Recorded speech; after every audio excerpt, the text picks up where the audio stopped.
ایک بہن نے سوال کیا ہے کہ محترم سورۃ یاسین پڑھنے سے کیا ملتا ہے؟ سورۃ یاسین کے فضائل کیا ہیں، یہ رہنمائی فرما دیں۔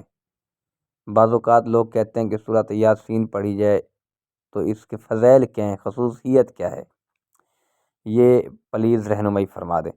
جی السلام علیکم ورحمۃ اللہ وبرکاتہ۔ بہن نے جو مسئلہ پوچھا ہے اور بہت اچھا پوچھا ہے، اور آپ کو بتانا چاہتا ہوں، توجہ سے اور غور سے سنیں۔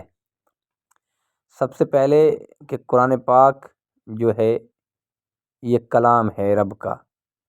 کریم آقا علیہ السلام کو رب ذوالجلال نے قرآن پاک تحفے میں دیا، ایک کتاب عطا کی کریم آقا کو۔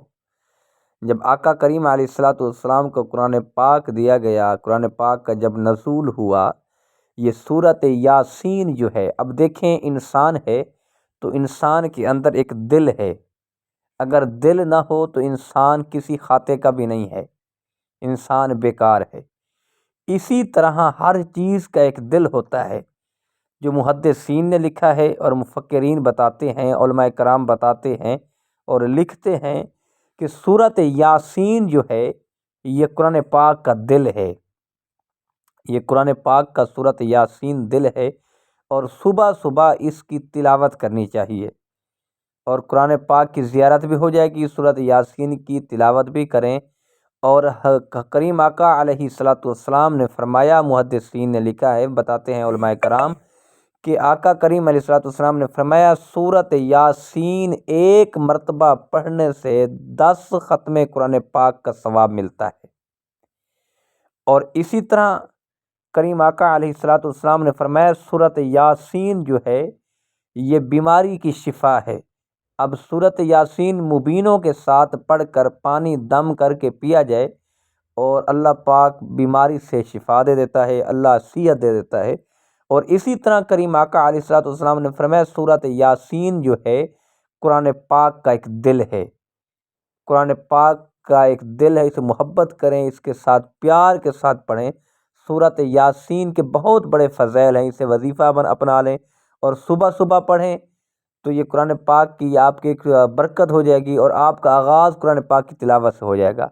اور حاجت کے لیے پڑھیں، آپ کی کسی مسئلہ ہے، کوئی آپ کی خواہش ہے تو وہ وظیفہ سمجھ کے وہ آپ رات کو پڑھیں تو وہ بھی افضل ہے۔ اور اسی طرح قرآن پاک کی تلاوت کرنا ہمارے لیے اچھا ہی ہے، اور قرآن پاک سے جتنا پڑھیں گے، اور جو بندہ، محدثین لکھتے ہیں کہ جو بندہ چاہتا ہے کہ میری آنکھوں کی بینائی تیز ہو جائے، میری آنکھوں کی دید ختم نہ ہو، تو وہ کیا کرے، وہ کسی حکیم اور طبیب کے پاس نہ جائے۔ میرے آقا علیہ السلام نے فرمایا وہ یہ کرے کہ قرآن پاک کی تلاوت کو بڑھا دے۔ جتنا قرآن پاک زیادہ پڑھے گا، دیکھ کر قرآن پاک کی تلاوت زیادہ کرے گا، قرآن پاک کی زیارت کرے گا، اتنا اس کی آنکھوں کی روشنی جو ہے وہ تیز ہو جائے گی۔ اب اس کے آگے جو ہے کریم آقا علیہ السلام نے فرمایا جو بندہ چاہتا ہے کہ میں خوبصورت ہو جاؤں اور میں خوبصورت بنوں، تو اسے چاہیے وہ سورۃ رحمان کی تلاوت کرے، قرآن پاک کی تلاوت کرے، قرآن پاک سے محبت رکھے، قرآن پاک شوق سے پڑھے۔ پھر دیکھیں سورۃ یاسین کے بارے میں آتا ہے کہ اگر قبرستان میں جا کر یہ پڑھا جائے تو اس کی فضیلت ہے۔ اب سورۃ یاسین پڑھ کے قبرستان والوں کے روح کو بخش دیں اور ان کو ایصال ثواب کر دیں تو اللہ پاک انہیں اجر عظیم عطا فرمائے گا، اللہ تمہارے پڑھنے کا بھی ثواب عطا فرمائے گا اور انہیں بھی ثواب عطا فرمائے گا۔ اللہ ہمیں قرآن پاک کے ساتھ اور سورۃ یاسین بلکہ پورے قرآن سے محبت اور شوق سے پڑھنے کی توفیق عطا فرمائے۔